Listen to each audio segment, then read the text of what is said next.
Friends, welcome to Gurukul classes. जैसा पता है कि हम यहाँ पे एक्टिव और पेशी वाइज से रिलेटेड यहाँ रूल्स और रेगुलेशंस को देख रहे हैं। जानते रहे हमारा ये लास्ट पार्ट है, इसके बाद एक प्रैक्टिस सेशन लेकर आएंगे। तो चलिए यहाँ टाइम वेस्ट नहीं करते, यहाँ एक एक क्वेश्चन को यहाँ पे डिस्कस करना हम शुरू करते हैं। देखिए आज का हमारा, आपको पता है कि आज का हमारा जो यहाँ जो टॉपिक है पेशी वाइज का, इसमें कुछ मिक्स सेंटेंसेज रखने वाले हैं हम। तो आइए देखते हैं आप वन बाई वन। देखिए हमारे यहाँ पहला पॉइंट क्या कह रहा है कि वेग सब्जेक्ट, अगर वेग सब्जेक्ट से हमारा सेंटेंस शुरू होता है तो सबसे पहले जान लेते हैं ये वेग सब्जेक्ट क्या होता है। तो जानते रहेगा वेग का मतलब होता है, जानते रहेगा अनिश्चित। क्या होता है, इसका मतलब होता है अनिश्चित, और ये हो गया अनिश्चित। और हमारा सब्जेक्ट, तो सब्जेक्ट हो मतलब कि किसी भी सेंटेंस का जो सब्जेक्ट हो अगर वो अनिश्चित हो तो उसको जानते रहेगा, उसको जब सब्जेक्ट, हमें पता है कि पेशी वाइज में सब्जेक्ट को ऑब्जेक्ट बनाया जाता है, ऑब्जेक्ट को सब्जेक्ट बनाते हैं हम।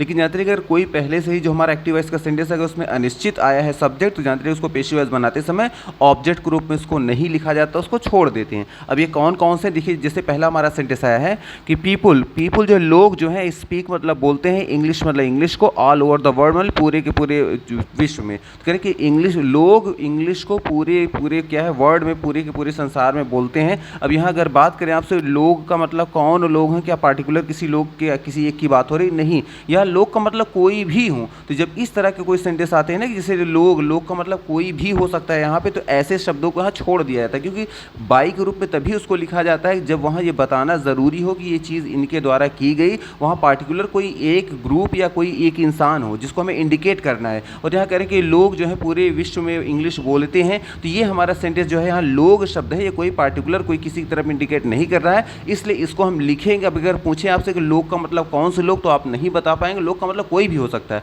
तो ऐसे शब्दों को छोड़ दिया जाता है। तो देखिए हमारा, जैसे देखिए यहाँ पे पीपुल क्या हो गया, हमारे सब्जेक्ट हो गया, ऑब्जेक्ट क्या है हमारा इंग्लिश है, वर्ब क्या है स्पीक है, तो हमें पता है इंग्लिश पहले आएगा तभी पीपुल यहाँ हो गया, तो हमें पता है प्रेजेंट डिफिनिट का ये सेंटेंस है क्योंकि पीपुल आया है इसलिए वर्ब की फर्स्ट फॉर्म यहाँ आई है। अब इंग्लिश क्योंकि सिंगुलर है तो हम इज लगाएंगे, और इज लगाने के बाद क्या कर देंगे, वर्ब की थर्ड फॉर्म हो जाएगा, तो हो जाएगा इंग्लिश इज स्पोकन, इंग्लिश बोली जाती है ऑल ओवर द वर्ल्ड मतलब पूरे विश्व में, पूरे विश्व में इंग्लिश बोली जाती है। अब यहाँ बाई पीपुल लगाने की कोई ज़रूरत नहीं है।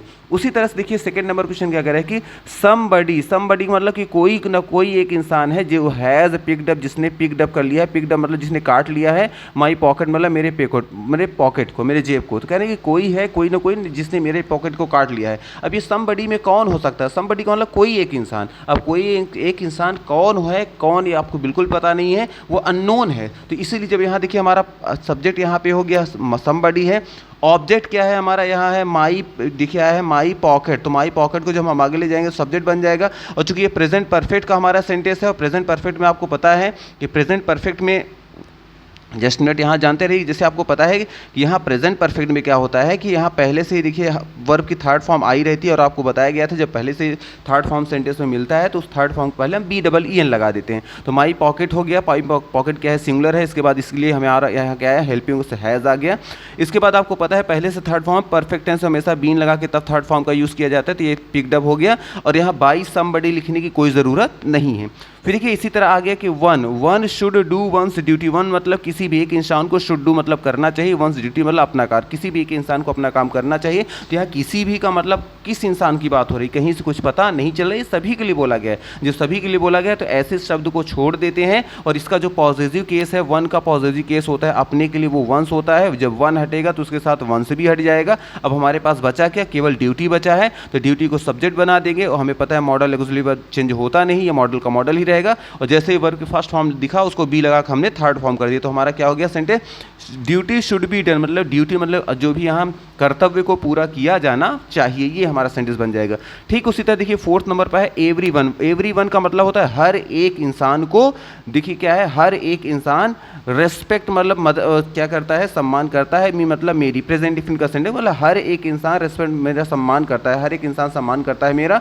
तो अब यहाँ हर एक इंसान को कोई एक पार्टिकुलर किसी इंसान की बात हो रही नहीं, ये सभी के सेंस बोला गया। जब सभी के सेंस बोला गया तो ये सब वेग ये अनिश्चित करता है। एवरीवन में किसको रखेंगे, रमेश सुरेश किसी को कह सकते नहीं, ये कोई भी हो सकता है, इसलिए यहाँ पे मी है हमारा, मी है, जब मी आएगा सब्जेक्ट बनेगा, चूंकि प्रेजेंट डिफिनिट का सेंटेंस है इसलिए एम लगाएंगे, चूंकि पास्ट डिफिनिट जो प्रेजेंट डिफिनिट का पेशी वाइज का रूल होता है वो सब्जेक्ट के बाद इज एम आर में से कोई हेल्पिंग वर्ब आती है, उसके बाद वर्ब की थर्ड फॉर्म आती है, तो यहाँ रिस्पेक्टेड कर देंगे। अब यहाँ बाई एवरीवन लगाने की कोई ज़रूरत नहीं है। फिर देखिए इसी तरह फिफ्थ नंबर आया है वन, देखिए नो वन का मतलब किसी एक इंसान को भी नहीं, देखिए कोई एक इंसान भी नहीं, कैन एक्सेप्ट मतलब एक्सेप्ट कर सकता है, द चैलेंज मतलब ये जो भी यहाँ पे जो चैलेंज है, तो कहने कि कोई भी इंसान इस चुनौती को एक्सेप्ट नहीं कर सकता है। तो हमें पता है कि यहाँ नो वन का मतलब कोई भी एक इंसान नहीं, तो कोई भी एक इंसान नहीं, क्या किसी स्पेशल किसी इंसान के बारे में बात हो रही है? नहीं है। तो जानते रहिएगा नो वन दो शब्दों से मिलकर बना होता है, तो याद रखिएगा एक आपका क्या है, जानते रहिएगा एक आपका होता है वन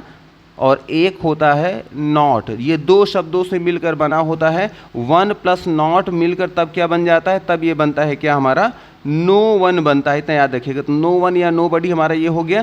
अब हमें पता है कि यहाँ वन शब्द जैसे देखिए थर्ड नंबर पे आया था कि वन आया था, तो वन हमें पता है कि वन को हम छोड़ देते हैं, उसको लिखते नहीं। उसी तरह से इसमें भी जो वन आया है इस वन को छोड़ देने की, चूंकि ये नेगेटिव सेंटेंस है तो हमें नॉट की मीनिंग लगाने के लिए देखिए जैसे हमारा नो वन यहाँ सब्जेक्ट है, ऑब्जेक्ट क्या है, चैलेंज है। जब चैलेंज को यहाँ सब्जेक्ट बनाएंगे तो यहाँ आ जाएगा, और हमें पता है कैन बिल्कुल चेंज होता ही नहीं, और यहाँ चूंकि सब्जेक्ट में नॉट भी शामिल था तो इस नॉट को निकाल के कैन के तुरंत बाद लगा देंगे तो हो जाएगा कैन नॉट। अब आया क्या एक्सेप्ट, तो एक्सेप्ट को क्या कर देंगे बी एक्सेप्टेड, तो हो जाएगा challenge can not be accepted, मतलब जो ये चुनौती है इसको एक्सेप्ट नहीं किया जा सकता, ये हो जाएगा। और अगर मान लिया आप नो वन पूरा हटा देते तब यहाँ पे नॉट हट जाता, जब नॉट हट जाएगा तो क्या हो जाएगा चैलेंज को एक्सेप्ट किया जा सकता है। और सेंटेंस कह रहा है कि कोई भी इंसान चैलेंज को एक्सेप्ट नहीं कर सकता, इसलिए हमें जानते रहिएगा जो कि वहाँ निगेटिव मीनिंग दे रहा है तो हमारा जो चेंज होगा सेंटेंस वो भी निगेटिव ही मीनिंग देना चाहिए। इसलिए यहाँ पे उसका जो निगेटिव शब्द था नो वन का उसका निगेटिव हम लाकर यहाँ पे कैन के तुरंत बाद लगा दें। कितना याद रखिएगा।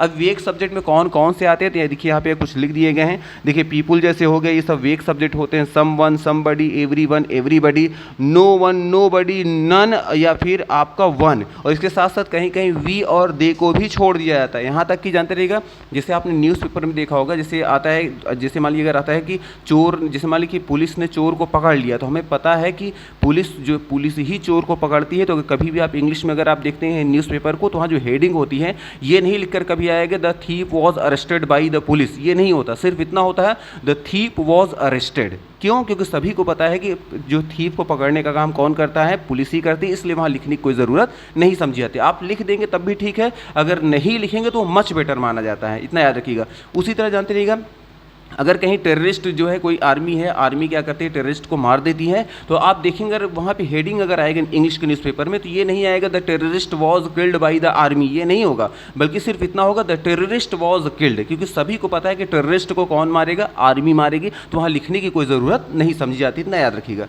फिर देखिए आ जाएंगे नेक्स्ट नंबर हमारा। देखिए पॉइंट क्या कह रहा है कि जब दो ऑब्जेक्ट एक साथ आ जाएं, क्या कह रहा है, जब दो ऑब्जेक्ट एक साथ आ जाएं, और एक कौन से दो ऑब्जेक्ट होंगे, एक होगा हमारा डायरेक्ट ऑब्जेक्ट और एक होगा इनडायरेक्ट ऑब्जेक्ट। ये डायरेक्ट और इनडायरेक्ट का मतलब क्या होता है, तो जानते रहिएगा डायरेक्ट का मतलब होता है जो होता है थिंग से रिलेटेड होता है, मतलब जो चीज़ों से थिंग से रिलेटेड होता है, वस्तु से रिलेटेड होता है, वो क्या होता है। थिंग का मतलब जानते पर्सन के अलावा जितनी चीज़ें होती हैं वो सब थिंग के अकॉर्डिंग चलती हैं। तो यहाँ पे थिंग के अकॉर्डिंग आएगा, मतलब यहाँ थिंग आएगा, और इनडायरेक्ट जो होता है वो पर्सन को बोलते हैं। इसका मतलब अगर इंसान की बात आएगी तो वो क्या होगा, वो पर्सन की कैटेगरी में आएगा। इंसान के अलावा जितने भी पशु पक्षी पेड़ पौधे लिविंग नॉन लिविंग जो भी चीज़ें हैं बाकी सब किस में आएंगी, वो थिंग के अकॉर्डिंग आएगी। इतने याद रखिएगा। अब जैसे देखिए यहाँ हमारा पहला सेंटेंस है शी। देखिए सी हमारा क्या है, यहाँ पे सब्जेक्ट है, गेव क्या है, यहाँ हमारा वर्ब है, मी एक ऑब्जेक्ट है, और आया है यहाँ पे क्या है, अ पेन आया है। तो देखिए यहाँ पे दो हैं, एक आया है she gave me a pen, तो यहाँ पे देखिए आया है पर्सन, तो पर्सन को हम क्या बोलते हैं, इसको बोलते हैं इनडायरेक्ट ऑब्जेक्ट बोलेंगे।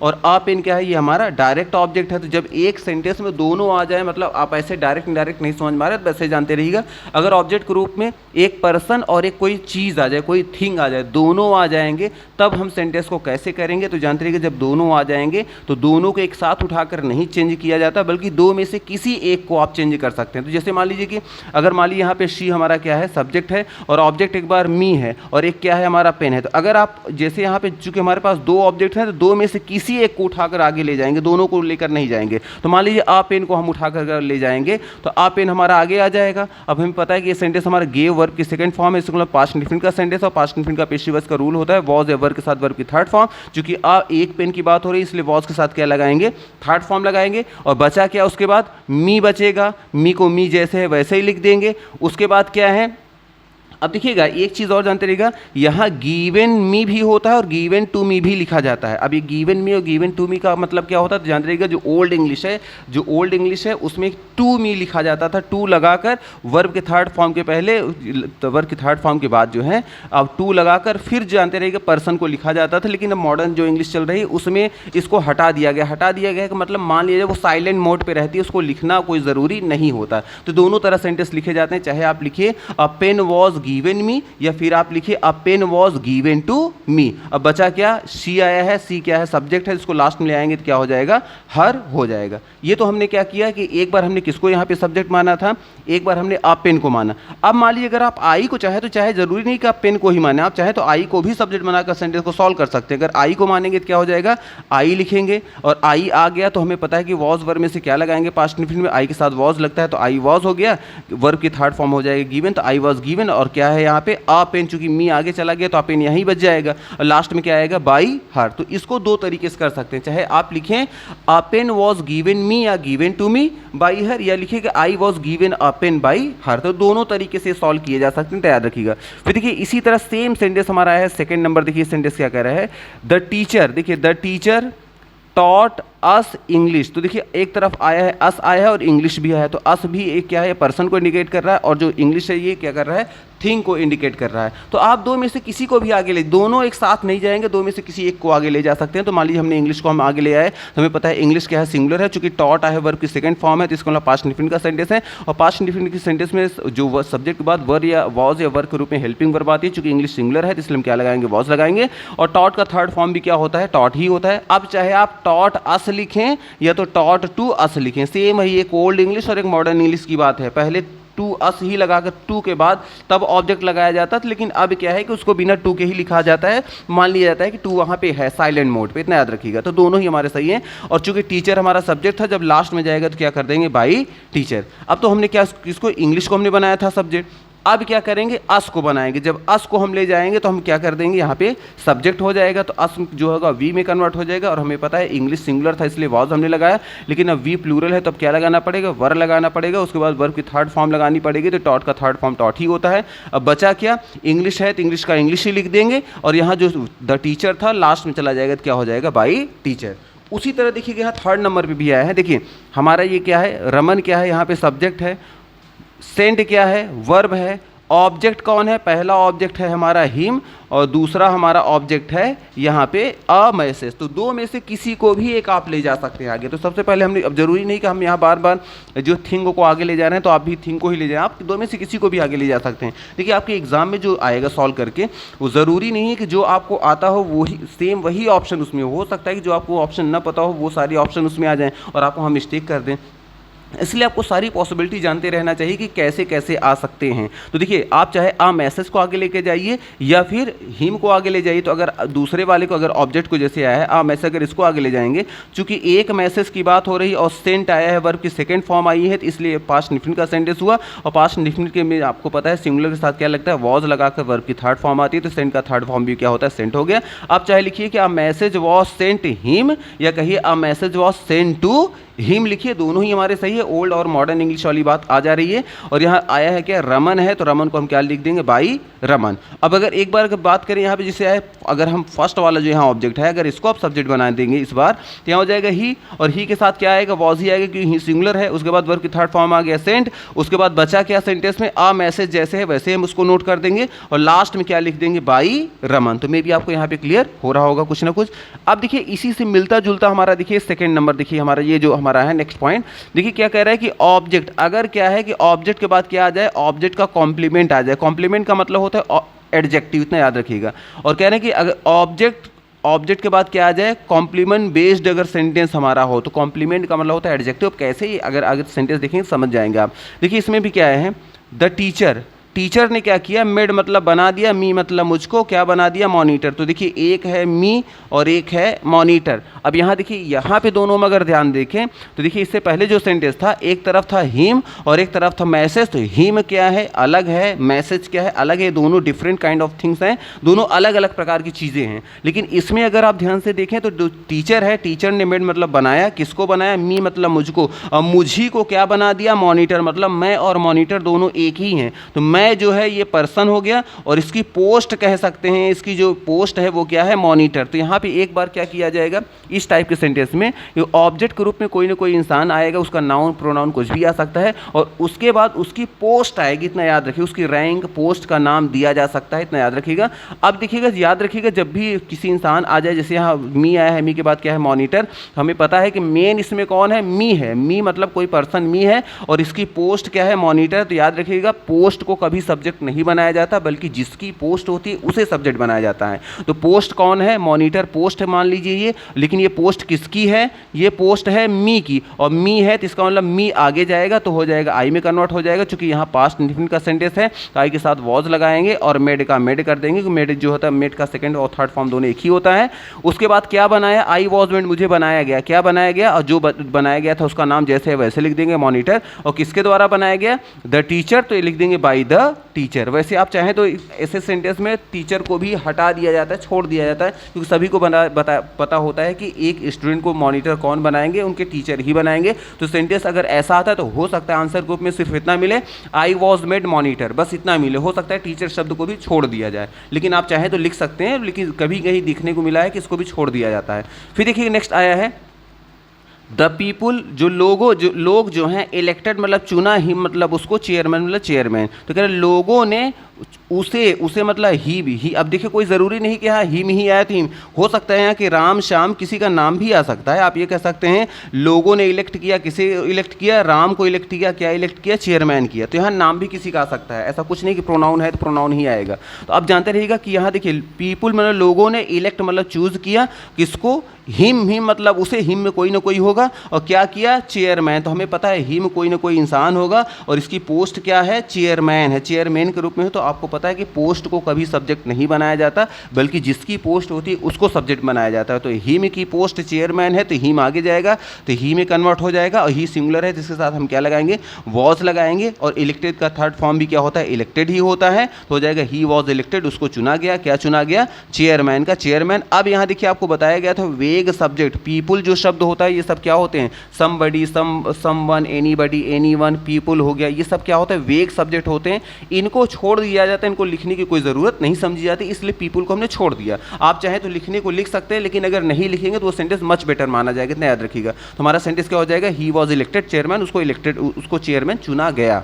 फिर देखिएगा ये हमारा थर्ड नंबर कह रहा है कि वी मतलब हमने अपॉइंट किया, ही मतलब उसे क्या, कैशियर, कि हमने उसको कैशियर के रूप में अपॉइंट किया, तो हमने उसको किया, तो हमने आया है, वी आया है, सब्जेक्ट हो गया, और किसको, हिम मतलब, अब यहाँ देखिए किसी का नाम भी हो सकता है, रमेश सुरेश किसी का, तो हमने उसको अपॉइंट किया किस पोस्ट में, कैशियर के पोस्ट पे। तो यहाँ पोस्ट आई है, तो आपको बताया गया कि पोस्ट को कभी सब्जेक्ट नहीं बनाया जाता, बल्कि जिसकी पोस्ट होती है वो सब्जेक्ट बनता है, और हिम का जो सब्जेक्ट होता है ही होता है, चूंकि हमारा अपॉइंटेड आया है, वर्ब की सेकंड फॉर्म हो गई, और इसलिए हम यहाँ पास्ट इंडेफिनिट का हमारा सेंटेंस है, तो वॉज वर्ब के साथ थर्ड फॉर्म लगाएंगे, तो हो जाएगा ही वॉज अपॉइंटेड, उसको अपॉइंट किया गया, उसकी नियुक्त की गई, किस रूप में की गई, कैशियर के रूप में की गई, और किसके द्वारा, बाई अस, हमारे द्वारा। तो जानते रहेगा वी जब आ जाता है, वी को भी हम वेग सब्जेक्ट की कैटेगरी में मानते हैं। अगर वी का कभी वी अगर सब्जेक्ट आ जाता है तो उसको भी छोड़ दिया जाता है, बट कहीं कहीं लिख भी दिया जाता है। तो जानते रहिएगा, आप चाहें तो सिर्फ इतना ही लिख दें,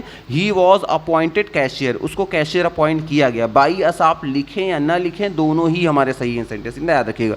क्यों दोनों सही हैं, कि अस का मतलब होता है हमारे द्वारा, हमारे मतलब किसके द्वारा, क्या पार्टिकुलर किसी की बात हो रही, नहीं पार्टिकुलर किसी की बात नहीं हो रही है।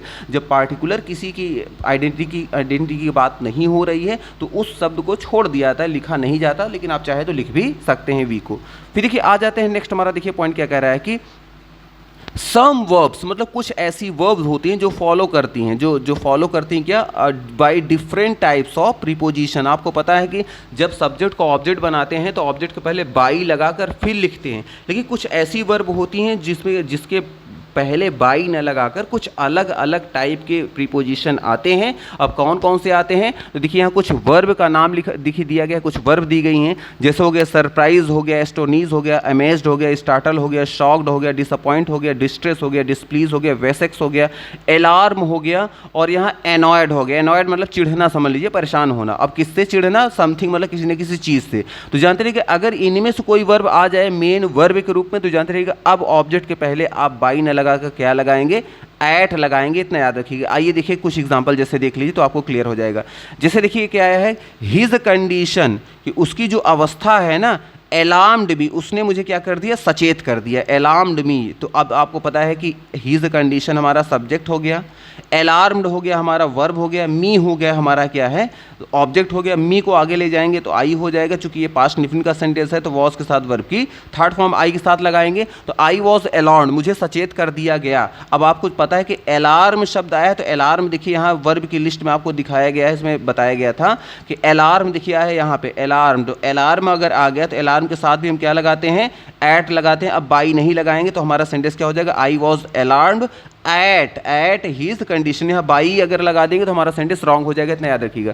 फिर उसी तरह से देखिए आया है, द न्यूज़ सरप्राइज्ड अस, कि जो ये न्यूज़, जो ये खबर है ना, इसने क्या कर दिया, सरप्राइज कर दिया किसको, अस मतलब हम सभी को। तो इस न्यूज़ ने, इस समाचार ने, इस ये जो न्यूज़ आई है, इसने क्या कर दिया, हमें आश्चर्यचकित कर दिया। तो हमें पता है कि द न्यूज़ क्या है, सब्जेक्ट है, अस क्या है, ऑब्जेक्ट, अस को आगे ले जाएंगे तो वी में कन्वर्ट हो जाएगा। और चूंकि ये पास्ट इंडेफिनिट के ही सेंटेंस ये भी हमारा है, तो पास्ट इंडेफिनिट में सब्जेक्ट प्लूरल होता है, उसके साथ हम क्या लगाते हैं, वर लगाते हैं, वर के साथ थर्ड फॉर्म लगाएंगे। तो सरप्राइज्ड का जो थर्ड फॉर्म होता है सरप्राइज्ड ही हो जाएगा।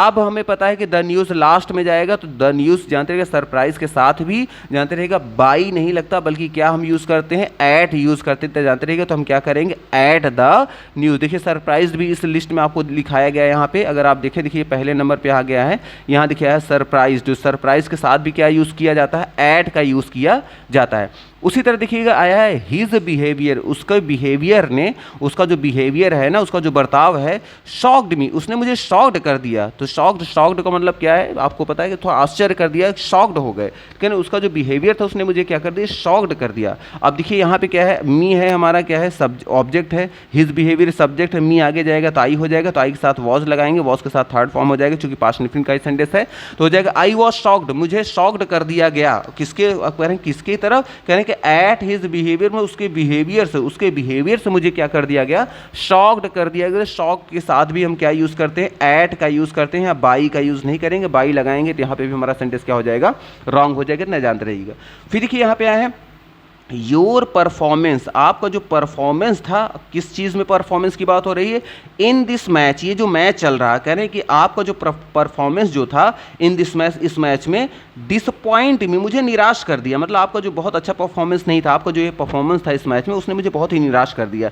अब यहाँ देखिए सब्जेक्ट क्या है, योर परफॉर्मेंस हमारा क्या है, यहाँ पे सब्जेक्ट है, ऑब्जेक्ट कौन है, यहाँ मी को हम लेकर चलेंगे, और वर्ब क्या है हमारे, डिसअपॉइंट है। अब ये क्या करेंगे, मी आगे जाएगा तो आई में कन्वर्ट हो जाएगा, तो अब यहाँ आई के साथ क्या लगाएंगे, चूंकि पास्ट इंडेफिनिट का पेशी वाइज हम बनाने जा रहे हैं, तो वॉज एवर के साथ थर्ड फॉर्म लगाएंगे, तो आई के साथ क्या लगाएंगे, was disappointed. I was disappointed, मैं निराश हो गया, मुझे निराश कर दिया गया, एट योर परफॉर्मेंस। अब यहाँ बाई योर परफॉर्मेंस नहीं लगाएंगे, यहाँ पर क्या लगेगा, एट लगेगा। क्यों, क्योंकि डिसअपॉइंट के साथ भी क्या लगता है हमारा, एट ही हम प्रीपोजिशन यूज़ करते हैं, बाई का यूज़ नहीं करते। तो हो जाएगा I was disappointed at your performance in this match, इस मैच में। तो ये हमारा क्या हो जाएगा, राइट हो जाएगा, जानते रहिएगा। इन सभी जो भी आई हैं वर्ब, इनके साथ बाई का कॉन्सेप्ट नहीं चलता, जानते रहिए, इनके साथ क्या चलता है, एट का कॉन्सेप्ट चलता है, ना याद रखिएगा। फिर देखिए कुछ और भी वर्ब हैं, जैसे देखिए यहाँ आया है प्लीज्ड हो गया, सेटिस्फाइड हो गया, डिस्गस्ड हो गया, चार्म्ड हो गया, इम्प्रेस्ड हो गया, थ्रॉन्ग हो गया, और लाइंड हो गया, फिल्ड हो गया, और एनॉयड, जो एनॉयड का मतलब यहाँ परेशान होना, पर्सन। देखिए दो बार एनॉयड आया है, एक आया है थिंग के लिए एनॉयड, और एक आया है पर्सन के लिए। जब एनॉयड का यूज़ हम पर्सन के लिए करते हैं तो उसके साथ हम क्या लगाएंगे, विद लगाएंगे, लेकिन जब ये पर्सन के बजाय थिंग के लिए यूज़ होगा तो उसके साथ हम एट लगाएंगे। अभी कंपेयर किया जाएगा, पहले सेंटेंसेस को देख लीजिए जो इस पर बेस्ड हैं। देखिए इसमें हमारा पहला सेंटेंस क्या कह रहा है कि योर ऑनेस्टी, आपकी जो ईमानदारी है ना, हैज़ प्लीज्ड मी, उसने मुझे तो खुश ही कर दिया, लेकिन आपकी ईमानदारी ने तो मुझे तो खुश ही कर दिया। अब योर ऑनेस्टी क्या है, हमारा सब्जेक्ट हो गया, मी हमारा क्या है, ऑब्जेक्ट है, और हमारा सेंटेंस किसका है, प्रेजेंट परफेक्ट टेंस का। तो मी आगे जाएगा तो आई हो जाएगा यहाँ पे। अब यहाँ देखिए आई हो जाएगा, यहाँ थोड़ा सा वॉज नहीं होगा, आई के साथ यहाँ हैव कर देंगे, क्योंकि हमारा प्रेजेंट परफेक्ट का हमारा सेंटेंस चल रहा है ना, तो हो जाएगा आई हैव प्लीज्ड। अब यहाँ देखिए आई हैव यहाँ पे नहीं, अब थोड़ा सा यहाँ और मिस्टेक हो गया, थोड़ा सा इसको पहले करेक्ट कर ले रहे हैं। चूंकि हैव आया है तो हैव के साथ BEEN भी लगेगा, तब यहाँ पर हमारा सेंटेंस होगा, तो हो जाएगा आई हैव, हो जाएगा आई हैव बीन प्लीज्ड, मतलब मुझे प्लीज्ड कर दिया गया। उस और कैसे कर दिया गया, तो योर ऑनेस्टी को जब लास्ट में ले जाएंगे तो इसके पहले बाई ने लगाकर हम क्या लगाएंगे, विद लगाएंगे, इतना याद रखिएगा। तो इसको थोड़ा सा करेक्ट कर देना है सेंटेंस को। हाँ अब देखिए हमारा सेंटेंस सही हो गया है, तो हमारा सेंटेंस क्या हो गया है, आई हैव बीन प्लीज्ड, आई के साथ हैव लगेगा, चूंकि परफेक्ट टेंस का है तो हमारा सेंटेंस क्या बनेगा, आई हैव बीन प्लीज्ड, मुझे प्लीज्ड कर दिया गया। और किसके साथ, देखिए योर ऑनेस्टी को लास्ट में ले आए हैं तो यहाँ बाई नहीं लगाएंगे बल्कि हम क्या लगाएंगे, विद लगाएंगे। क्यों विद लगाएंगे, क्योंकि हमारा जो वर्ब आई है क्या आई है, प्लीज, और प्लीज के साथ हम क्या यूज़ करते हैं, विद का यूज़ करते हैं, तो याद रखिएगा। फिर देखिए नेक्स्ट आया है सेकंड नंबर क्वेश्चन क्या कर रहा है, देखिए शिवम, शिवम जो है ना उसने क्या है, सेटिस्फाइड, उसने संतुष्ट कर दिया, मी मतलब मुझे, मतलब उसकी अपनी बातों से अपने कार्यों से जो भी रीज़न होगा, तो कहने कि शिवम ने तो मुझे संतुष्ट ही कर दिया अपने काम या जो भी चीज़ें होंगी, जो भी रीज़न। अब यहाँ शिवम देखिए सब्जेक्ट है, मी है, यहाँ पे ऑब्जेक्ट है, और वर्ब क्या है हमारी पास्ट इंडेफिनिट की सेकंड फॉर्म में है, तो मी आगे जाएगा तो हो जाएगा आई, आई के साथ क्या लगाएंगे, पास्ट इंडेफिनिट का जो पेशिव वॉइस का रूल होता है, वॉज एवर के साथ थर्ड फॉर्म, तो यहाँ आई के साथ वॉज लगाएंगे, आई वॉज प्लीज, मुझे प्लीज कर दिया गया। और चूंकि प्लीज यहाँ पे आया, सॉरी यहाँ आई वॉज सेटिस्फाइड, मुझे सेटिस्फाइड कर दिया गया, तो सेटिस्फाइड के साथ भी जो वर्ब यूज, जो प्रीपोजिशन यूज होता है वो हम क्या यूज करते हैं, विद यूज करते हैं, बाई यूज नहीं करते। और लास्ट में आ जाएगा शिवम, तो यहाँ अगर आप बाई लगा देंगे तब भी हमारा सेंटेंस क्या हो जाएगा, इनकरेक्ट हो जाएगा, इतना याद रखिएगा। फिर देखिए थर्ड नंबर पर आया है कि हिज वर्क, उसका जो कार्य था ना, इम्प्रेस्ड मी, मुझे तो बहुत ही इम्प्रेस कर दिया उसने, मी मतलब मुझे। अब देखिए हर स्थान पे यहाँ पे मी ही यहाँ पे ऑब्जेक्ट आ गया, तो ये मत सोचिएगा कि यहाँ पे मी ही हर बार ऑब्जेक्ट भी होना चाहिए, मी के स्थान पे कोई भी ऑब्जेक्ट आ सकता है, नाउन प्रोनाउन जो भी रखना चाहे वो रख सकते हैं, है ना। तो हिज वर्क इम्प्रेस्ड मी, उसके कार्य ने इम्प्रेस्ड कर दिया मुझे। अब इसको जब चेंज करेंगे, क्योंकि पास्ट इंडेफिनिट का है, तो आई के साथ वॉज लगाएंगे, आई वॉज इम्प्रेस्ड, मुझे इम्प्रेस कर दिया गया, विद हिज वर्क, उसके कार्य से, उसके कार्य से मुझे इम्प्रेस्ड कर दिया गया, ये हमारा सेंटेंस बन जाएगा। फिर देखिए आया है कि योर यू, अभी देखिए एनॉयड वाला जो आपको बताया गया था कि एनॉयड के साथ हम विद भी लगाते हैं, एनॉयड के साथ हम एड भी लगाते हैं, आपको बताया गया। जब सब्जेक्ट के रूप में यहाँ पे कोई पर्सन होगा तो उसको ऑब्जेक्ट जब बनाएंगे तो उसके साथ विद लगाएंगे, लेकिन जब सब्जेक्ट के रूप में कोई थिंग होगा, मतलब पर्सन के अलावा कोई भी चीज़ होगी, तो हम एनॉयड के बाद क्या लगाएंगे, वहाँ पे एट लगाएंगे, इतना याद रखिएगा। जैसे देखिए है यू, तो यू क्या है, पर्सन है ना, तो यू एनॉयड मी, मतलब आप मुझे बहुत परेशान करते हैं, मतलब इस सेंस में आपने मुझे परेशान कर दिया है, मतलब चिढ़ जाना किस सेंस में होता है, जो चिढ़ कर परेशान होना। तो आप कह रहे हैं कि अभी देखिए आई हो गया यहाँ पे सब्जेक्ट, मी हो गया, यहाँ ऑब्जेक्ट है, इसको आगे ले आएंगे तो आई हो जाएगा, तो हो जाएगा आई वॉज एनॉयड, मैं एनॉयड कर दिया गया, मतलब मुझे परेशान कर दिया गया, और किससे, विद यू, आपसे, आपके साथ जो है मैं परेशान कर दिया गया, मतलब आप ही परेशानी का कारण बन गए हैं। तो यहाँ पे जो कार्य बन रहा है, यहाँ देखिए एनॉय के बाद क्या आया है, यहाँ पर्सन की बात आई है, जब पर्सन की बात आई है तो हम क्या लगाएंगे, विद लगाएंगे। लेकिन देखिए हमारा फिफ्थ नंबर सेंटेंस क्या है कि योर बिहेवियर, आपका जो बिहेवियर है ना, उसने एनॉयड, मुझे एनॉयड ने परेशान कर दिया, मी मतलब मुझे। अब देखिए यहाँ आपने परेशान नहीं किया, बल्कि आपके बिहेवियर ने, और बिहेवियर कोई पर्सन नहीं होता, उसको हम थिंक की कैटेगरी में ले जाएंगे, इसलिए आई यहाँ जब आएगा तो हो जाएगा आई वॉज एनॉयड, मुझे परेशान कर दिया गया। अब यहाँ देखिए हम विद नहीं लगाएंगे, यहाँ क्या लगाएंगे, एट, क्यों एट इसलिए लगा रहे हैं कि बिहेवियर कोई इंसान नहीं होता है, बल्कि ये क्या है, एक नॉन लिविंग थिंग्स की कैटेगरी में हम मान सकते हैं। और यहाँ क्या जाएगा, I was annoyed at your behaviour, मैं आपके बिहेवियर की तरफ से क्या कर दिया गया, परेशान कर दिया गया। तो मे भी आपको आइडिया लग गया होगा कि एनॉयड के साथ हम विद भी लगाते हैं, एनॉयड के साथ ऐड भी लगाते हैं, डिपेंड करता है कि एनॉयड के बाद पर्सन आने वाला है या पर्सन के अलावा अदर चीज़ को हम थिंग्स भी बोलते हैं, तो याद रखिएगा। फिर देखिए नेक्स्ट नंबर पे आ जाएंगे, कुछ और वर्ब हैं। देखिए ऑब्लाइज अगर वर्ब आ गई तो ऑब्लाइज और नो के साथ, ऑब्लाइज्ड और नोन के साथ हम क्या लगाते हैं, टू यूज़ करते हैं। उसी तरह कंटेन और इंटरेस्ट के साथ हम इन का यूज़ करते हैं, मतलब जहाँ बाई आप लगा रहे थे वहाँ ऑब्लाइज्ड अगर आ गया, नो आ गया तो आप टू का यूज़ करेंगे, और कंटेन इंटरेस्ट आ गया तो हम क्या यूज़ करेंगे, इन का यूज़ करेंगे, तो याद रखिएगा। जैसे देखिए हमारा सेंटेंस क्या है, I know him, I know मैं जानता हूँ, हिम मतलब उसे, मैं उसे जानता हूँ, तो हिम को आगे ले जाएंगे तो हो जाएगा ही, और ही चूंकि प्रेजेंट डिफिनिट का सेंटेंस हो जाएगा क्या है कि ही इज़ नोन, उसे जाना जाता है, किस क्या है, टू मी मतलब मेरे द्वारा, यहाँ मेरे द्वारा ही बोलेंगे, लेकिन अब यहाँ पे बाई न लगाकर हम क्या लगाएंगे, टू का यूज़ करेंगे, क्योंकि नो और ऑब्लाइज के साथ क्या यूज़ किया जाता है, टू का यूज़ किया जाता है, किसके बाद, पहले ऑब्जेक्ट के पहले, इतना याद रखिए। यहाँ अगर बाई मी कर देंगे तो हमारा सेंटेंस क्या हो जाएगा, इनकरेक्ट हो जाएगा। उसी तरह देखिए आया है दिस जार, ये जो जार है, जार समझ रहे होंगे जिसमें कोई चीज़ रखा जाता है, कोई सामान जो है डब्बे टाइप का, ये दिस जार कंटेन, मतलब इस जार जो है कंटेन रखता है मिल्क, मतलब मिल्क, इस जो जार है इसमें क्या है, मिल्क है, कि सेंस में मान लीजिए सेंटेंस है, तो हमें पता है कि मिल्क को अब आगे ले जाएंगे तो हो जाएगा, अब यहाँ चूंकि एस या ई एस आया है, कंटेन्स आया है, तो प्रेजेंट इंडेफिनिट में हमें पता है जब सब्जेक्ट सिंगुलर होता है तो उसमें एस एस लगाते हैं, तो हमारा प्रेजेंट इंडेफिनिट का सेंटेंस है, और प्रेजेंट इंडेफिनिट का जो पेशिव वॉइस का रूल होता है, सब्जेक्ट के बाद इज एम आर के साथ वर्ब की थर्ड फॉर्म यूज होती है। और चूंकि मिल्क हमारा पहले आ रहा है तो मिल्क अनकाउंटेबल नाउन है, हमेशा सिंगुलर की कैटेगरी में से माना जाता है, इसलिए इज लगाकर हम वर्ब की थर्ड फॉर्म लगाएंगे, तो हो जाएगा मिल्क इज कंटेंडेड, मतलब मिल्क को रखा जाता है, कहाँ रखा जाता है। अब यहाँ पे जार के पहले बाई दिस जार नहीं लिखेगा, कहेंगे इन दिस जार हमारा होगा, इतना याद रखिएगा। तो ये हमारा जानते रहिएगा, इसमें भी हमारा क्या यूज़ होगा, इन का यूज़ होगा। क्यों, आपको बताया गया कि ये देखिए आया सेकंड नंबर कंटेन, कंटेन के साथ हम क्या यूज़ करते हैं, इन का यूज़ करते हैं। और ऑब्लाइज आपको अभी आया सेंटेंस, ऑब्लाइज के साथ क्या यूज़ करते हैं, टू का यूज़ करते हैं। नेक्स्ट सेंटेंस देखिए, यू ऑब्लाइज्ड मी, आपने तो मुझे कृतज्ञ ही कर दिया। तो आप देखिए यू को आपने, ऑब्लाइज मतलब कृतज्ञ कर दिया, मी मतलब मुझे। अब यहाँ मी को आगे ले जाएंगे तो आई हो जाएगा, क्योंकि ऑब्लाइज जो है वर्ब की सेकंड फॉर्म है, इसका मतलब पास्ट इंडेफिनिट का सेंटेंस है। और पास्ट इंडेफिनिट का जो पेशिव वॉइस का रूल होता है, सब्जेक्ट के बाद वॉज या वर्ब के साथ वर्ब की थर्ड फॉर्म लगाती है। चूंकि आई के साथ वॉज आता है तो हम क्या लिखेंगे, आई वॉज ऑब्लाइज, मुझे ऑब्लाइज कर दिया गया। और ऑब्लाइज के साथ भी क्या यूज़ होता है, टू का यूज़ करते हैं, बाई का यूज़ नहीं होता है। और देखिए यहाँ क्या कर देंगे, यू का यू लिख देंगे, याद रखिए। तो आई वॉज ऑब्लाइज मतलब मुझे कृतज्ञ कर दिया गया, टू यू मतलब आपके प्रति या आपके द्वारा। फिर देखिए यहाँ पे आया है फोर्थ नंबर का है कि दिस जॉब, ये जो जॉब है ना, इंटरेस्ट, देखिए इंटरेस्ट आया है, एस लगा है, प्रेजेंट इंडेफिनिट का सेंटेंस है। तो दिस जॉब इंटरेस्ट मी, कि दिस जॉब इंटरेस्ट मी। अब हमें पता है कि दिस जॉब क्या है, हमारा ये सब्जेक्ट है, मी क्या है हमारा यहाँ पे ऑब्जेक्ट है। आई जब इसको आगे ले जाएंगे तो आई हो जाएगा। चूंकि प्रेजेंट इंडेफिनिट का सेंटेंस था तो प्रेजेंट इंडेफिनिट का पेशिव वॉइस का रूल होता है, इज एम आर के साथ वर्ब की थर्ड फॉर्म, तो आई के साथ एम लगेगा, एम के साथ क्या लगाएंगे, वर्ब की थर्ड फॉर्म, तो हो जाएगा I am interested. I am interested, मैं इंटरेस्टेड हूँ, किस में हूँ। अब आप ये नहीं लिखेंगे कि बाई दिस जॉब, नहीं, बल्कि लिखेंगे इन दिस जॉब। तो जब यहाँ पे इंटरेस्ट की बात आएगी तब भी हम क्या लगाएंगे, लास्ट में क्या लगाएंगे, इन लगाकर देन हम ऑब्जेक्ट का यूज़ करेंगे, इतना याद रखिएगा। तो मे भी आपको यहाँ पर भी ये चीज़ें क्लियर हो रही होंगी। अब आ जाते हैं जो अभी हमारा बेसिक, आपको याद होगा कि लास्ट टाइम पे हम जब डिस्कस कर रहे थे टेंस को, तो आपको बताया गया था कि इंट्रोगेटिव जो होते हैं सेंटेंस होते हैं, इंट्रोगेटिव सेंटेंस टू टाइप्स को होते हैं, एक हेल्पिंग वर्ड से शुरू होने वाले और एक होता है क्वेश्चन वर्ड से शुरू होने वाले। और क्वेश्चन वर्ड से जो शुरू होने वाले होते हैं उसमें भी दो कैटेगरी आती है, एक होती है इंट्रोगेटिव प्रोनाउन और एक होता है इंट्रोगेटिव एडवर्ब। तो कौन कौन सी कैटेगरी होती है, एक होता है इंट्रोगेटिव, देखिए एक होता है इंट्रोगेटिव एडवर्ब। तो एडवर्ब में कौन कौन से आते हैं, तो याद रखिएगा एडवर्ब में जो आता है वो आता है why, when, where and how, ये सब क्या आते हैं, ये सब जानते रहेगा, ये किस में आते हैं, एडवर्ब की कैटेगरी में आते हैं। इसे बोलते हैं इंट्रोगेटिव एडवर्ब। और जो दूसरी कैटेगरी बनती है वो बनती है इंट्रोगेटिव प्रोनाउन की। और इंट्रोगेटिव प्रोनाउन में कौन कौन आते हैं, तो जैसे देखिए यहाँ लिखा है हु हो गया, हुम हो गया, हुज हो गया, वॉट हो गया और विच हो गया। अब इन दोनों में अंतर क्या होता है तो जानते रहेगा, आपको किसी भी सेंटेंस में अगर कोई सब्जेक्ट के रूप,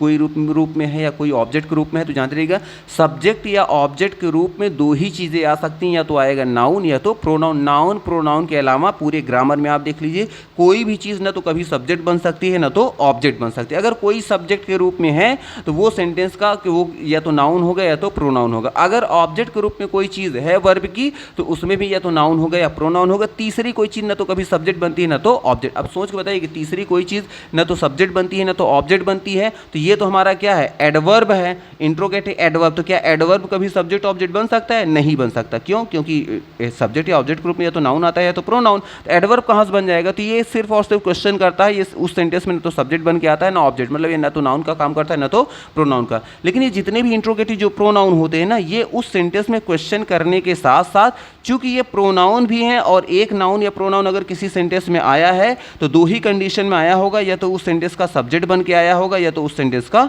ऑब्जेक्ट बनकर आया होगा, इतना याद रखिएगा। तो अब इसका मतलब अगर ये कहीं दिख जाएंगे या तो ये सेंटेंस का सब्जेक्ट बन के आए होंगे या तो ऑब्जेक्ट बन के आए होंगे, इतना याद रखिए। तो आइए देखते हैं यहाँ सेंटेंस को। देखिए जैसे हमारा है पहला सेंटेंस, और एक चीज़ जानते रहिए कि जितने भी इंट्रोगेटिव प्रोनाउन होते हैं उनको हमेशा हम सिंगुलर की तरह ट्रीट किए करते हैं, इतना याद रखिए। उसके साथ प्लूरल वर्ब नहीं लगाते, हमेशा सिंगुलर लगाते हैं। जिससे कि हमारे यहाँ पहला सेंटेंस है हु कॉल्स मी। हु मतलब कौन, कॉल्स मतलब बुलाता है, मी मतलब मुझे। तो अब देखिए हु जो आ रहा है यहाँ पे, हु का मतलब कौन, कौन का मतलब क्वेश्चन भी कर रहा है, लेकिन जो भी होगा कोई ना कोई कौन में पर्सन ही तो होगा, कोई ना कोई इंसान होगा जो बुला रहा होगा। तो इसका मतलब हु क्वेश्चन के साथ साथ उस सेंटेंस का सब्जेक्ट भी है। क्यों, क्योंकि ये बुलाने का काम कौन, हमने कहा कि कौन बुला रहा है, तो कौन में कोई ना कोई तो होगा ना, जो कोई ना कोई होगा, कोई ना कोई पर्सन होगा। अब वहाँ पे हमने उसका नाम नहीं लिया और नाम ना लेकर हमने, क्योंकि हमें पता नहीं था, इसलिए कहा कौन बुला रहा है या कौन बुलाता है। तो ये हमारा क्वेश्चन भी यही है, उसके साथ साथ हमारा सब्जेक्ट का भी ये काम कर रहा है, इतना याद रखिएगा। अब इसका मतलब कि हमारा जो यहाँ पे जो हु आया है ये हमारा सेंटेंस क्या है, सेंटेंस का सब्जेक्ट भी है और ये साथ साथ उस सेंटेंस का क्वेश्चन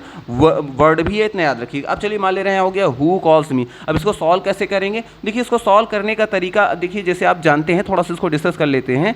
जानते रहिएगा जैसे इसको अगर हम स्टेप बाय स्टेप अगर इसको हम सॉल्व करें तो देखिए इसमें क्या है, देखिए हु इसमें क्या है, हु इसमें सब्जेक्ट है मान ले रहे हैं, मी क्या है, ऑब्जेक्ट है। पहले जैसे आप करते थे उसी तरह हम करेंगे, सब्जेक्ट को ऑब्जेक्ट बनाएंगे, ऑब्जेक्ट को सब्जेक्ट बनाएंगे। तो देखिए इसको दो स्टेप में करेंगे इसको समझने के लिए। तो आप करेंगे क्या, सबसे पहले मी अगर आएगा तो हो जाएगा आई में कन्वर्ट हो जाएगा। हमें पता है प्रेजेंट डिफिनिट का सेंटेंस है, प्रेजेंट डिफिनिट में इज एम आर के साथ थर्ड फॉर्म लगाना होता है। तो आई आया है तो आई के साथ हम क्या लगाएंगे, एम का यूज़ करेंगे। उसके बाद क्या करेंगे, वर्ब की थर्ड फॉर्म तो हो जाएगा कॉल्ड हो जाएगा।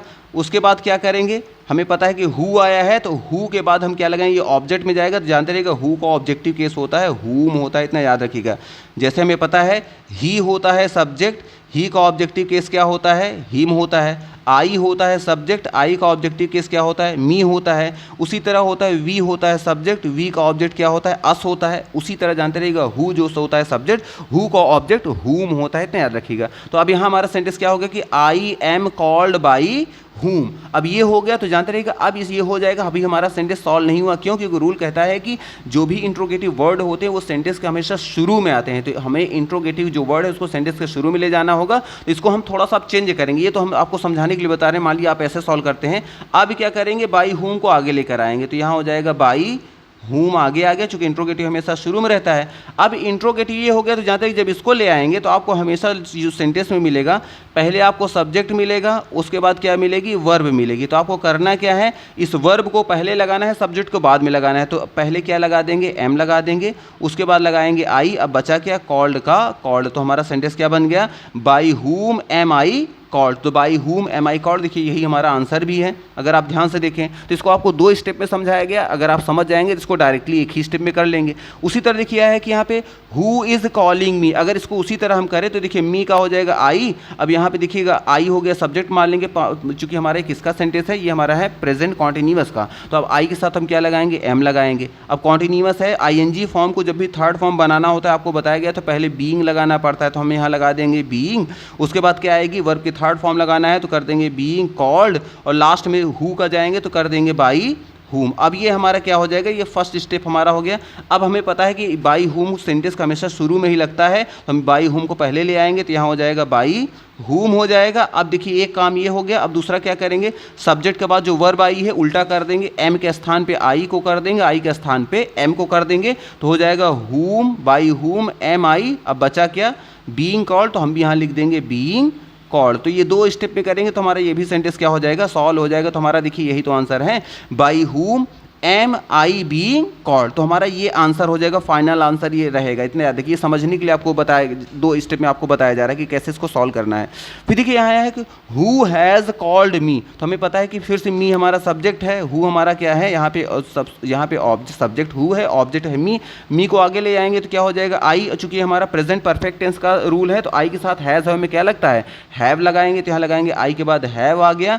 अब यहाँ देखिए हु लास्ट में जा रहा है, हैज़ हो गया। अब वर्ब की थर्ड फॉर्म आ गई। तो आपको बताया गया था कि जब पहले से ही वर्ब की थर्ड फॉर्म दी गई हो, अगर आपको पेशी वाइज बनाना है तो उसके पहले थर्ड फॉर्म पहले बी डबल ई एन लगाना पड़ता है। तो हम यहाँ लगा देंगे बी डबल ई एन। तो हो जाएगा आई हैव बीन। अब कॉल्ड का थर्ड फॉर्म कॉल्ड ही रहेगा, और लास्ट में क्या लगाएंगे, बाई, और हु का ऑब्जेक्टिव केस क्या होता है, हुम हो गया। अब ये हुम तक हो गया। अब हमें पता है कि बाई हुम को आगे ले आएंगे तो हमारा सेंटेंस क्या बन जाएगा, बाई हुम हो जाएगा। अब आई हैव को हम रिप्लेस कर देंगे, हैव के स्थान पे आई, आई के स्थान पे हैव कर देंगे। तो हम पहले लगाएंगे क्या, हैव हो जाएगा। उसके बाद क्या करेंगे, आई हो जाएगा।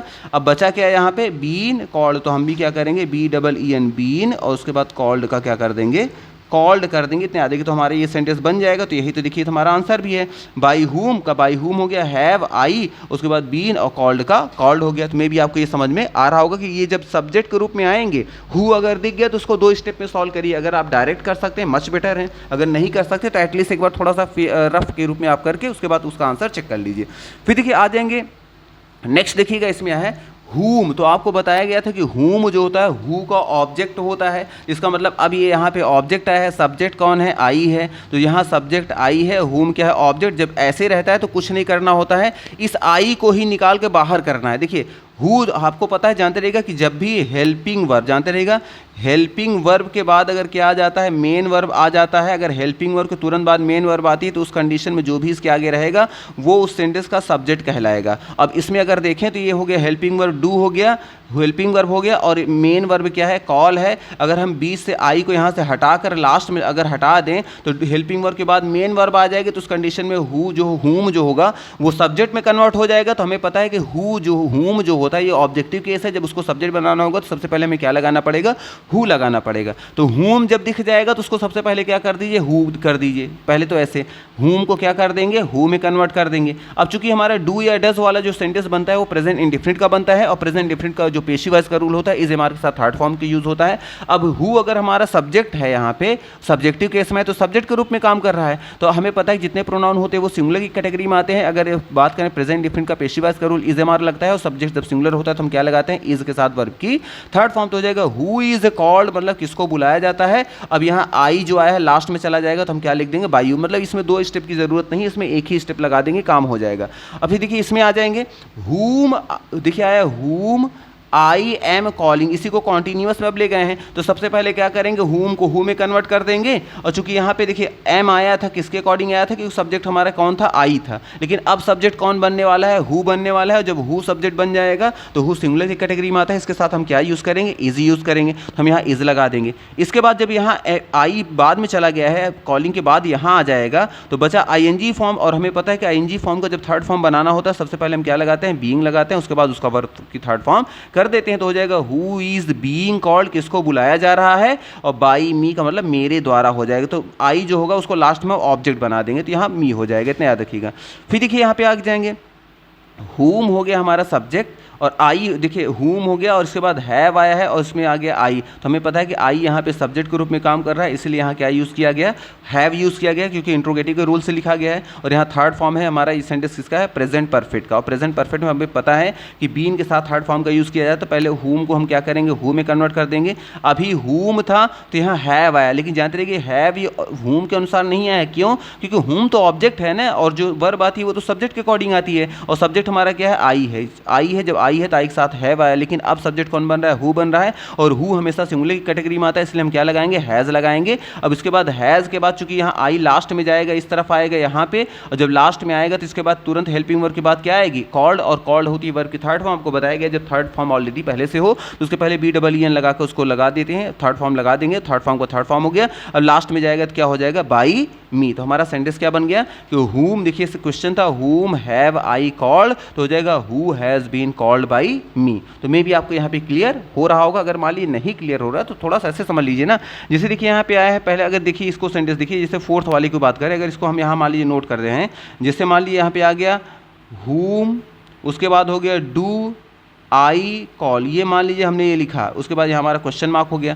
आपको करना क्या है कि जो यहाँ पे हेल्पिंग वर्ब मेन वर्ब के बीच में जो चीज़ आएगी उसको उठाकर लास्ट में ले जाना है, और बाई लगाकर उसका ऑब्जेक्टिव फॉर्म रख देना है। पहले तो ये काम करना है। तो इसका मतलब कि जब ये यहाँ जाएगा तो ये लास्ट में क्या आ जाएगा, बाई मी में कन्वर्ट हो जाएगा, और ये कॉल का कॉल यहाँ लगाना है। लेकिन अभी क्या करना, पेशी वाइज का हमें सेंटेंस बनाना है, तो वर्ब की थर्ड फॉर्म, तो पहले तो ये यहाँ आ जाएगा, और दूसरा काम क्या है कि हुम जो होगा वो हु में कन्वर्ट हो जाता है। अब ये हु हो गया, बाई मी यहाँ पे है। अब ये डू या डू आया है, डू के साथ वर्ब की फर्स्ट फॉर्म आया है, तो आपको पता है कि अब यहाँ पे जो सब्जेक्ट बनने वाला है हु बनना है, क्योंकि हु हमेशा सब्जेक्ट के रूप में आता है। तो सब्जेक्ट में प्रेजेंट इंडेफिनिट में हम क्या यूज़ करते हैं, इज एम आर, तो हु के साथ क्या लगाएंगे, इज लगाएंगे। और यहाँ चूंकि फर्स्ट फॉर्म है तो हम इसका क्या कर देंगे, थर्ड फॉर्म कर देंगे, तो हो जाएगा इज, तो हो जाएगा who is called by me. तो मे भी आपको कुछ क्लियर हो रहा है। देखिए अगर ये सेंटेंस आपने पहली बार देख रहा होगा, अगर आप पहली बार देख रहे होंगे तो थोड़ा सा आपको डाउट्स लग रहा होगा, लेकिन 2-4 बार अगर देखेंगे तो आपको क्लियर हो जाएगा। वैसे भी थोड़ा सा एंट्रेंस की थोड़ा सा एग्जाम थोड़ा सा आपका पास में है, नहीं तो इसको थोड़ा सा डिटेल में डिस्कस करते हैं ना, मैक्सिमम एग्जाम्पल से हम करते हैं, इसमें भी और कई वैरायटी लेकर आते तब आपको एकदम क्लियर हो जाता है। बट इसमें क्या है, इसमें भी आपको देखें तो आपको क्योंकि देखिए वहाँ सॉल्व नहीं करना है, कि सॉल्व किया हुआ सेंटेंस पहले से आएगा, उसमें आपको केवल चूज करना है कि कौन सा इसमें राइट आंसर है, कौन सा रॉन्ग आंसर है। तो आपको राइट चूज करना होगा। तो राइट में आपको कुछ पॉइंट्स माइंड में सेट कर लीजिए, अगर ये आएगा तो ऐसे रहना चाहिए, वो होगा तो उसने जो भी चीज़ें यहाँ बताई गई तो ये चीज़ें माइंड में लेकर चलेंगे तो आपको क्लियरली क्या हो जाएगा, सारी चीज़ समझ में आ जाएंगी।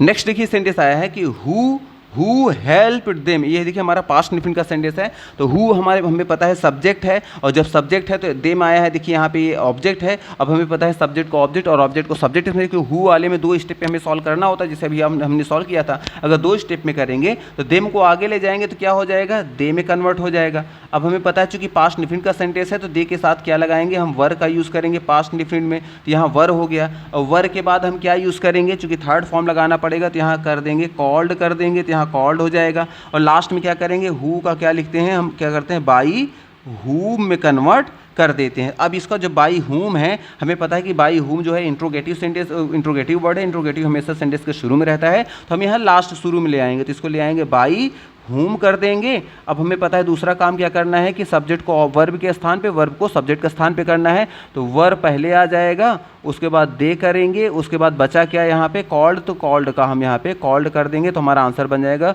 बाई हुम वर दे कॉल्ड। तो यही तो हमारा सेंटेंस लिखा है, बाई हुम वर दे, और सॉरी यहाँ पे हेल्प्ड की बात आई है तो कॉल्ड नहीं होगा, हेल्प की बात आई है तो हम यहाँ क्या कर देंगे हेल्प्ड लिख देंगे। इतना याद रखिएगा, इसमें हमने कॉल्ड कर दिया है तो दोनों स्थान पे क्या कर देंगे हेल्प्ड कर देंगे, क्योंकि वहाँ हेल्प के रूप में वर्ब आई है ना, तो यहाँ पे भी हम क्या कर देंगे हेल्प्ड कर देंगे। चलिए फिर देखिएगा यहाँ पे आगे हैं, अगला क्वेश्चन देखिए हमारा हु वॉज हेल्पिंग देम, मतलब हु मतलब कौन है, वॉज हेल्पिंग मदद कर रहा, दे मतलब उनकी, उन सभी की, तो कौन उन सभी की मदद कर रहा है, तो हमारा फिर से हमें पता है कि हु जो है यहाँ पे सब्जेक्ट के रूप में आया है। जब ये सब्जेक्ट के रूप में आया है तो इसको हमें ऑब्जेक्ट में कन्वर्ट करना पड़ेगा, और कैसे करेंगे हमें पता है, पहले 2 स्टेप वाला रूल लेकर चलेंगे। सबसे पहले क्या लिखेंगे यहाँ पे, सबसे पहले देम को आगे ले आएंगे तो क्या हो जाएगा, ये दे में कन्वर्ट हो जाएगा। और चूंकि हमारे प्रेजेंट ये आपका किसका है, पास्ट कॉन्टिन्यूअस का सेंटेंस है, तो हमें पता है कि यहाँ पे हु था तो सब्जेक्ट था तो वॉज आया, लेकिन अब दे में जो दे सब्जेक्ट बन रहा है तो हम क्या लगाएंगे वर का यूज़ करेंगे। और चूंकि यहाँ पे देखिए थर्ड, अब यहाँ वर्ब हो गया, अब हमें वर्ब लगानी, क्योंकि हेल्प सब्जेक्ट के बाद हेल्पिंग वर्ब हो गई। अब हेल्पिंग वर्ब के बाद क्या लगता है,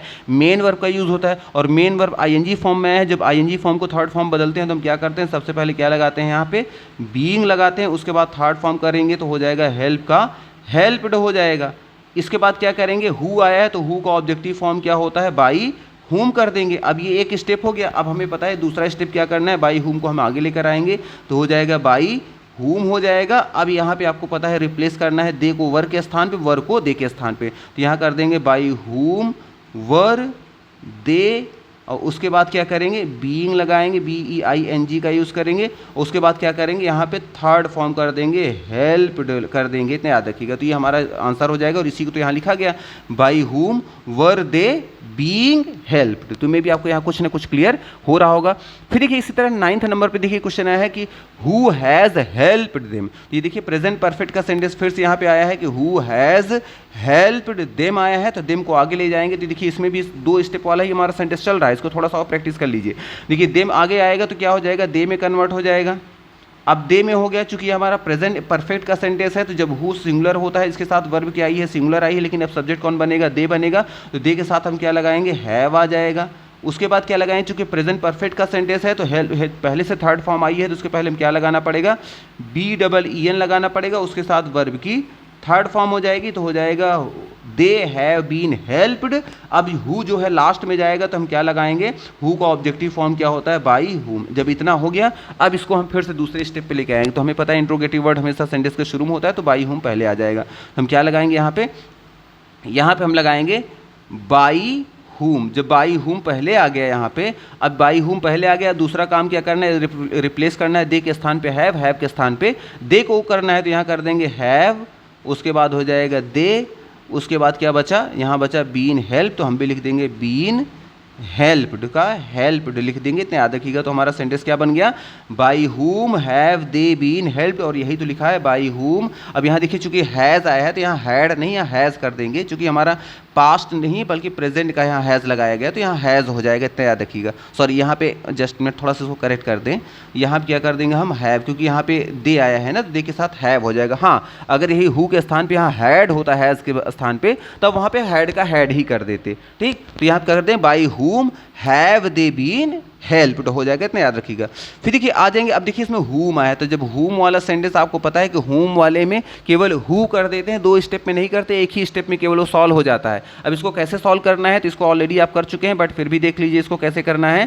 तो आइए देखते हैं इसको भी। देखिए सबसे पहले क्या करना है, आपको पता है कि ये जो हेल्पिंग वर्ब और मेन वर्ब के बीच में जो चीज़ आई है इसको पहले यहाँ से हटाकर लास्ट में ले आएंगे, तो लास्ट में ले आएंगे दे का देम हो जाएगा, और हु को किस में कन्वर्ट कर देते हैं, हुम को हु में। जब हु में गया तो हु सिंगुलर होता है तो पास्ट इंफिनिट डिड कहाँ यूज़ होता है, डिड यहाँ पे सेंटेंस यूज़ होता है, हमारा पास्ट इंफिनिट यूज़ होता है। और पास्ट इंफिनिट का जो पेशिव वॉइस का रूल होता है, वॉज एवर के साथ थर्ड फॉर्म आती है, तो हु के साथ वॉज लगाएंगे, उसके साथ वर्ब की थर्ड फॉर्म जाएगी, तो हु वॉज हेल्प किसकी मदद की गई, और यहाँ जो दे आया तो दे को जब लास्ट में ले आएंगे तो हो जाएगा बाई देम हो जाएगा।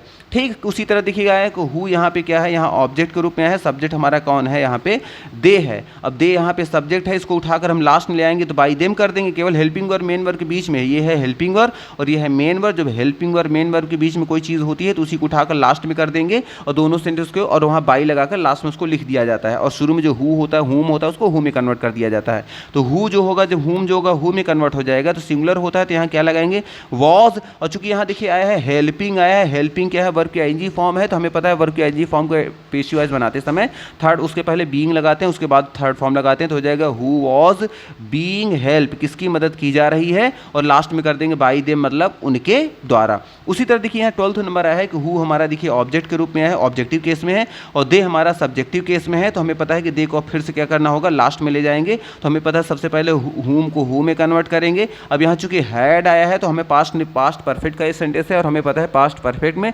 सब्जेक्ट सिंगुलर हो या प्लूरल हो, सबके लिए हेल्पिंग वर्ब एक ही है, वो कौन सी है, हैड होती है, इसलिए हैड का हैड ही कर देंगे। अब यहाँ पे क्या आई है, वर्ब की थर्ड फॉर्म आई है, चूंकि दे यहाँ से हट जाएगा तो हैड के बाद डायरेक्ट क्या रही है, हैड के बाद डायरेक्ट आएगी थर्ड फॉर्म, और पहले से अगर थर्ड फॉर्म दी गई रहती है किसी भी वर्ब के रूप में और उसका पेशिव वॉइस बनाना होता है, तो सबसे पहले हम बीन लगाकर फिर उस थर्ड फॉर्म को रिपीट कर देते हैं। तो हम यहाँ क्या लगाएंगे, बीन के साथ थर्ड फॉर्म कर देंगे, और दे चूंकि लास्ट में गया है तो हम क्या कर देंगे, बाई देम कर देंगे, इतना याद रखिएगा। फिर देखिए मे भी आपको ये सारी चीज़ क्लियर हो रही है, इसको अगर मान लीजिए आपको डाउट्स हो रहा है, थोड़ा एक दो बार रिवीजन कर लेंगे तो आपको कुछ ना कुछ आइडिया लग जाएगा। फिर देखिए हमारा नेक्स्ट पॉइंट क्या कह रहा है, ये हमारा देखिए इंट्रोगेटिव हो गया। अगर किसी सेंटेंस स्टार्टिंग किससे हो रही है, देयर हो रही है, उसके बाद क्या आ रहा है, टू बी। अब टू बी का मतलब क्या है, जानते रहे, टू बी वर्ब होती है, टू बी का मतलब होता है इज, एम, आर, वॉज, वर, ये सब क्या होती हैं, ये सब वर्ब टू बी में आती है। बी को भी आप रख सकते हैं, और चाहे तो बीइंग भी कर सकते हैं, या चाहे तो BEEN को भी इसी में ऐड कर सकते हैं। तो जानते रहिएगा, अगर बात की जाए कहीं भी लिखा आ जाए टू बी, तो टू बी का मतलब होता है is, am, are, was, were. To be का मतलब होता है बी नामक एक वर्ब होती है, उस बी से बी नामक जो मेन वर्ब होती है, उस वर्ब से निकली हुई जो वर्ब होती हैं वो होती हैं इज, एम, आर, वॉज, वर। तो वैसे होती हैं बी और बीइंग, बीन भी हैं, लेकिन बेसिकली जो हम मान के चलेंगे अभी, किसको मान के चलेंगे, इज, एम, आर, वॉज, वर को। तो देयर के बाद क्या आएगा, हमेशा जानते रहिएगा इज, टू बी का मतलब इज, एम, आर में से कोई ना कोई एक आएगा, इज, एम, आर, वॉज, वर में से, और जानते जो भी आती है इसमें सिंगुलर ही वर्ब आती है। अब देखिए इसमें क्या है, जैसे देखिए सेंटेंस क्या है, देखिए यहाँ पे हो गया देयर, देयर से हमारा सेंटेंस शुरू हो रहा है, उसके बाद क्या आ रहा है, टू बी आएगा, टू बी के बाद कोई ना कोई नाउन या प्रोनाउन आएगा, उसके बाद क्या आएगा, इन्फिनिटिव आएगा। तो जैसा आप देख रहे हैं कि यहाँ देखिए देयर से आपको बताया गया, देयर से सेंटेंस शुरू होगा, उसका टू बी का मतलब इज, एम, आर, वॉज में से कोई एक आएगा, ज़्यादातर सिंगुलर ही आएगा, तो इज आएगा तो वॉज आएगा। उसके बाद नाउन या प्रोनाउन में से कोई आपको मिल सकता है, उसके बाद क्या मिलेगा आपको, इन्फिनिटिव मिलेगा। इन्फिनिटिव जिन्हें नहीं पता जानते रहेगा, इन्फिनिटिव का मतलब होता है टू के बाद वर्ब की फर्स्ट फॉर्म का आप क्या बोलते हैं, इन्फिनिटिव। वैसे इन्फिनिटिव का पूरा चैप्टर होता है, अगर उसको डिटेल में आप पढ़ेंगे तो इसका भी एक अच्छा लॉजिक होता है इन्फिनिटिव का। इन्फिनिटिव भी दो होते हैं, एक होता है प्रेजेंट इन्फिनिटिव और एक होता है परफेक्ट इन्फिनिटिव, जानते रहेगा। तो अभी हम जो बात कर रहे हैं टू प्लस V1 की जो बात कर रहे हैं, इसको बोलते हैं प्रेजेंट इन्फिनिटिव, जानते रहिएगा। इन्फिनिटिव होता है टू प्लस V1 को प्रेजेंट बोलते हैं। हाँ, अगर परफेक्ट की अगर बात होती तो टू प्लस हैव लगाकर, जानते रहिएगा, उसके बाद आता है वर्ब की थर्ड फॉर्म जो आता है उसको बोलते हैं परफेक्ट इन्फिनिटिव। लेकिन हमारा जो सेंटेंस यहाँ जो बेस्ड है वो प्रेजेंट पर ही है, तो इसलिए टू प्लस V1 की ही यहाँ पे हम बात करेंगे। देखिए हमारा सेंटेंस क्या कह रहा है, देखिए अगर सेंटेंस शुरू हो रहा कैसे दिखाया है, there is no money. There is no money का मतलब बिल्कुल पैसे है ही नहीं, क्या करने के लिए, टू बाई मतलब खरीदने के लिए। जब इस तरह से सेंटेंस आ जाए, there is no money, there is time, तो इस तरह जब सेंटेंस आएंगे तो ये पहले वाले पार्ट को जैसे है वैसे ही लिख देंगे। तो जैसे देयर इज नो मनी आया तो देयर इज नो मनी ठीक है, उसके बाद क्या मिला, टू प्लस वर्ब की first form, two plus verb की फर्स्ट फॉर्म को ही तो आपको बताया गया था इन्फिनिटिव मिलेगा, और इसी का पेशी वाइज करना है, टू प्लस V1 को 2B प्लस V3 कर देना होता है, बस हो गया। तो देखिए देयर इज नो मनी का देयर इज नो मनी हमने भी कर दिया, यहाँ 2 प्लस V1 आया था तो हमने 2B V3 कर दिया, यहाँ 2 बाई का 2B बॉट कर दिया, बस इतना हो जाएगा, बस हो गया।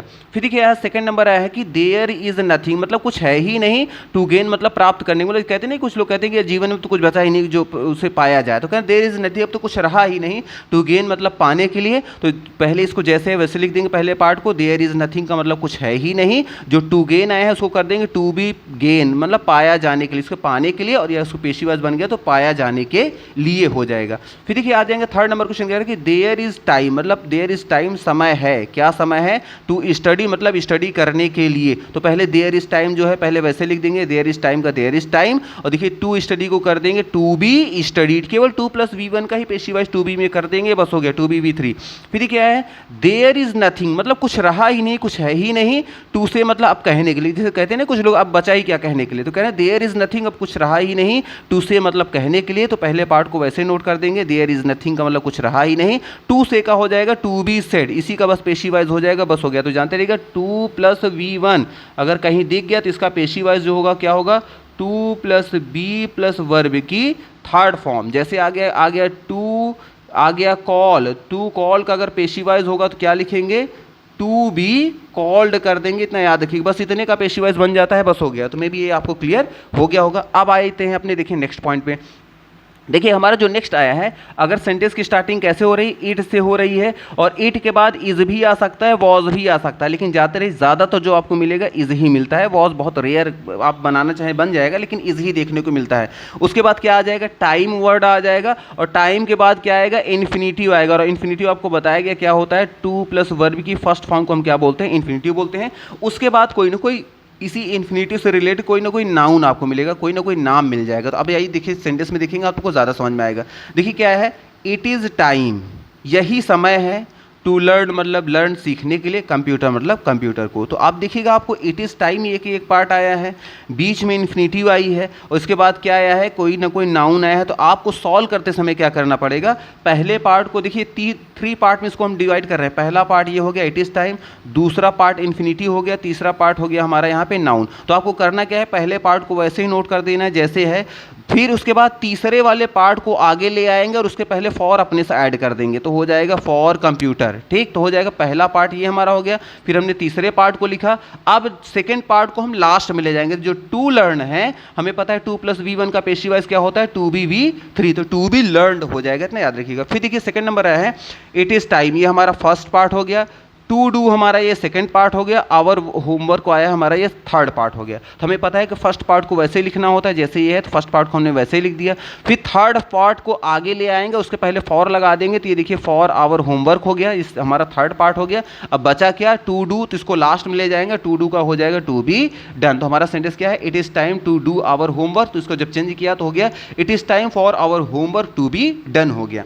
फिर देखिए थर्ड नंबर पे हमारा सेंटेंस क्या कर रहा है, इट इज़ नाउ टाइम। देखिए वहाँ टाइम आया था, इट इज़ नाउ टाइम, तो या कुछ और भी एडिशनल वर्ड आ सकते हैं। तो इट इज़ नाउ टाइम आएगा, कोई बात नहीं, इट इज़ नाउ टाइम। उसके बाद क्या है, 2 प्लस V1 आ गया, इन्फिनिटिव आ गया, लास्ट में क्या आ गया, कोई ना कोई नाउन आ गया। तो हमें करना क्या है, पहले वाले पार्ट को वैसे ही नोट कर देना जैसे है, तो हो गया it is now time, it is now time.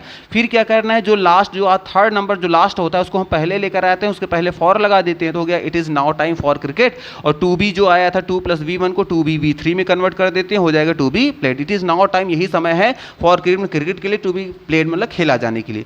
फिर देखिए आ गया फोर्थ नंबर, देखिए आया है इट इज़ टाइम, यही समय है टू प्रिपेयर में प्रिपेयर करने के लिए। अभी देखिए इसमें पहले से ही आ गया फॉर द एग्जामिनेशन, इसमें जब पहले से ही फॉर लग गया, देखिए हमारा फर्स्ट पार्ट ये है, सेकंड पार्ट ये है, थर्ड पार्ट हमारा ये है। तो हमें पता है पहले पार्ट को हम वैसे नोट कर देते हैं जैसे है, उसके बाद थर्ड पार्ट को हम आगे ले आते हैं, उसके पहले फॉर लगाते हैं। लेकिन चूंकि इसमें फॉर पहले से ही लगा है तो आपको फॉर एक और लगाने की ज़रूरत नहीं है, दो नहीं, जब पहले से दिया गया है तो आपको कुछ भी एडिशनल लगाना नहीं है। तो इसमें पहले से ही लगा था तो हमने लगा दिया फॉर द एग्जामिनेशन। अब बचा क्या, टू प्रिपेयर का, टू प्रिपेयर को हमने लास्ट में कर दिया क्या, टू बी प्रिपेयर। तो मे भी आपको यहाँ पे आइडिया लग गया होगा। तो जो भी वैसे देखिएगा, ये जो हमारा एक्टिव पैसिव चल रहा है इसके बहुत ढेर सारे वेराइटीज़ होते हैं। ये तो केवल आप ऐसे मान के चलिए, अभी तक जो हमने डिस्कस किया है, अभी मान लिया आपको 35% अभी हमने इस टॉपिक को डिस्कस किया है, बट आपके एग्जाम में जो है चूंकि बहुत ज़्यादा लेवल से वहाँ क्वेश्चंस नहीं आते हैं, जितना आ सकता है वो आपको बता दिया गया। और मे बी अगर आप ध्यान से देख लेंगे तो एक्टिव पेशिव से रिलेटेड जो भी क्वेश्चन आएंगे आप उसको कर लेंगे। 35 इतना परसेंट ही